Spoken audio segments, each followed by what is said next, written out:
ಅಪರಾಧ ನಡೆದ ನಂತರ ಜನಗಳಿಗೆ ಅದ್ರ ಬಗ್ಗೆ ತಿಳುವಳಿಕೆ ನೀಡಿದ ಪ್ರಯತ್ನ ಆಗಲ್ಲ.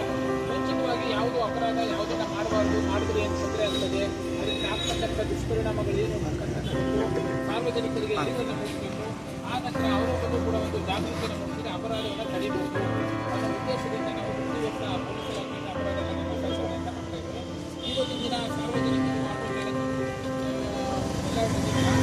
ಇದಕ್ಕೆ ಸಂಬಂಧಪಟ್ಟಂತೆ ಈಗ ಸಂಚಾರ ನಿಯಮದ ಬಗ್ಗೆ ಸ್ವಲ್ಪ ಜಾಗೃತಿ ಕಾರ್ಯಕ್ರಮದ ಮಾಹಿತಿಯನ್ನು ನೀಡಲಿಕ್ಕೆ ಇಷ್ಟಪಡ್ತೇನೆ. ಮೊದಲನೇದಾಗಿ ನಮ್ಮ ಒಂದು ಮಂಡ್ಯ ಜಿಲ್ಲೆಯಲ್ಲಿ 7 ತಾಲೂಕು ಬರ್ತವೆ.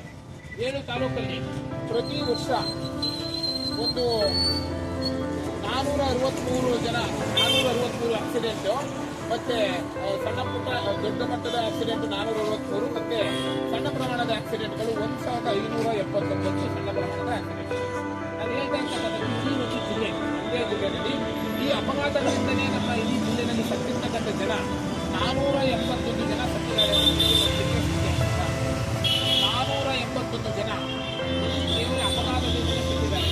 ಅದರಲ್ಲಿ ನಮ್ಮ ಸ್ನೇಹಿತರಿರ್ಬೋದು, ಸಂಬಂಧಿಕರಿರ್ಬೋದು, ಬೇರೆಯವರು, ನಮ್ಮ ಸಂಬಂಧಿಕರಿರ್ಬೋದು, ಇರ್ತಾರೆ, ಹೊರಗಡೆಯಿಂದ ಬಂದವರಿರ್ಬೋದು. 481 ಜನ ಮೃತಪಟ್ಟಿರ್ತಾರೆ. 2432 ಜನ ಕೈ ಕಾಲು ಮುರ್ಕೊಂಡು ಡ್ಯಾಮೇಜ್ ಆಗಿದೆ. ಕೈ ಕಾಲು ಮುರ್ಕೊಂಡು ಏಟಾಗಿದೆ. 471 ಜನ ಅಪಘಾತದಿಂದ ಮೃತಪಟ್ಟಿದ್ದಾರೆ. ಇಷ್ಟು ದೊಡ್ಡ ಪ್ರಮಾಣದ ಜನ ಸತ್ತಿರ್ತಕ್ಕಂಥದ್ದು ಕೇವಲ ಒಂದು ವರ್ಷದಲ್ಲಿ ಮಂಡ್ಯ ಜಿಲ್ಲೆ. ಅಂದರೆ ಮಂಡ್ಯ ಥರದ ಇಡೀ ನಮ್ಮ ರಾಜ್ಯಾದ್ಯಂತ ತೆಗೆದುಕೊಂಡ್ರೆ ಒಂದು 30 ಜಿಲ್ಲೆಗಳಲ್ಲಿ 471 ಒಂದು 30 ಪಟ್ಟು ಅಂತ ಹೇಳ್ಕೊಂಡು ಬೆಂಗಳೂರು ಸೇರಿಸಿದ್ರೆ ಇನ್ನೂ ಜಾಸ್ತಿ ಇರ್ತದೆ. ಅದು ಮಿನಿಮಮ್ 500 ಅಂದರೆ 1,500 ಜನ, ಎಷ್ಟು 1,500 ಜನ, 1,500 ಜನ ಅಲ್ಲ, 15,000 ಜನ, ಸುಮಾರು 15,000 ಜನ ಇಡೀ ರಾಜ್ಯ ಹೋಗ್ತಕ್ಕಂಥದ್ದು, ಹೆಲ್ಮೆಟ್ ಧರಿಸದೆ ಹೋಗ್ತಕ್ಕಂಥದ್ದು, ಇದು ನಮ್ಮಲ್ಲಿ ಆಗಿರ್ತಕ್ಕಂಥದ್ದು. ಇಷ್ಟು ಮದ್ಯಪಾನ ಮಾಡಿ ವಾಹನ ಚಾಲನೆ ಮಾಡ್ತಕ್ಕಂಥದ್ದು, ಹೆಲ್ಮೆಟ್ ಇಲ್ಲದೆ ವಾಹನ ಚಾಲನೆ ಮಾಡ್ತಕ್ಕಂಥದ್ದು, ಅತಿ ವೇಗವಾಗಿ ಹೋಗ್ತಕ್ಕಂಥದ್ದು, ಮತ್ತೆ ಏನೋ ನಿಯಮ ಬಾಹಿರವಾಗಿ ವಾಹನ ಚಾಲನೆ ಮಾಡ್ತಕ್ಕಂಥದ್ದು. ಈ ಎಲ್ಲ ಕಾರಣದಿಂದ ಇಷ್ಟು ದೊಡ್ಡ ಪ್ರಮಾಣದ ಜನಸಂಖ್ಯೆ ಸಾಯಿದೆ. ಈಗಾಗಲೇ ನೀವು ನೋಡಿದ್ರಿ, ಯಾವುದೇ ರೀತಿಯ ಪ್ರಕೃತಿ ವಿಕೋಪ ಬಂದರೂ ಕೂಡ ಇಷ್ಟು ಜನ ಸಾಯೋ ಸಾಧ್ಯತೆ ಇಲ್ಲ. ನೀವು ನೋಡಿದ್ರೆ ನೆನಪಿದೆ ನಿಮಗೆಲ್ಲ, ಮಂಡ್ಯ ಜಿಲ್ಲೆಯಲ್ಲಿ ಒಂದು ವರ್ಷದಲ್ಲಿ 471 ಜನ ಅಪಘಾತ ಬಿಟ್ಟರೆ ಬೇರೆ ರೀತಿಯಲ್ಲಿ ಸತ್ತಿರ್ತಕ್ಕಂಥ ಉದಾಹರಣೆಗಳಿದ್ದಾವೆ. ಯಾವುದೇ ರೋಗ ರುಜಿನ ಬಂದು ಸತ್ತಿಲ್ಲ, ಪ್ರವಾಹ ಬಂದು ಸತ್ತಿಲ್ಲ, ಅತಿವೃಷ್ಟಿ ಅನಾವೃಷ್ಟಿಯಿಂದ ಬಂದು ಸತ್ತಿಲ್ಲ, ಬರಗಾಲ ಬಂದು ಸತ್ತಿಲ್ಲ. ಆದರೆ ಪ್ರತಿ ವರ್ಷ ಆವರೇಜ್ 475 ಜನ ಅಪಘಾತದಲ್ಲಿ ಸತ್ತಾ ಇದ್ದಾರೆ. ಅಂದರೆ ನಾವು ಅವರ ರಕ್ಷಣೆ ಮಾಡಬೇಕಂತದ್ದು ನಮ್ಮ ನಿಮ್ಮೆಲ್ಲರ ಕರ್ತವ್ಯ ಮತ್ತು ಜವಾಬ್ದಾರಿ ಕೂಡ ಆಗಿದೆ.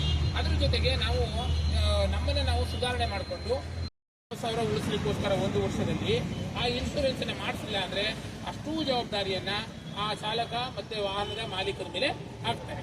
ಆಗ ಅಷ್ಟನ್ನ ಕಟ್ಟಲಿಕ್ಕೆ ಸಾಧ್ಯ ಆಗ್ತದ. ಆದರೆ ನಿಜವಾದ ಬುದ್ಧಿವಂತಿಕೆ ಯಾವುದು ಹಾಗಾದರೆ ಪ್ರತಿ ವರ್ಷ ಇನ್ಶೂರೆನ್ಸನ್ನು ಮಾಡಿಸ್ಕೊಳ್ಬೇಕು. ಪ್ರತಿ ವರ್ಷ ಇನ್ಶೂರೆನ್ಸನ್ನು ಮಾಡಿಸ್ಕೊಂಡ್ರೆ ನಮ್ಮಿಂದ ಇನ್ನೊಬ್ಬರಿಗೆ ಅಪಘಾತ ಆದ್ರೂ ಕೂಡ ಅವ್ರಿಗೆ ಯಾವುದೇ ರೀತಿ ತೊಂದರೆ ಆಗಲ್ಲ. ಹಾಗೆ ಅವರ ಕುಟುಂಬದವ್ರಿಗೂ ಕೂಡ ನಾವು ಅವ್ರನ್ನ ಕೊಂದ ಪಾಪಗಳ ಜೊತೆಗೆ ಅವರು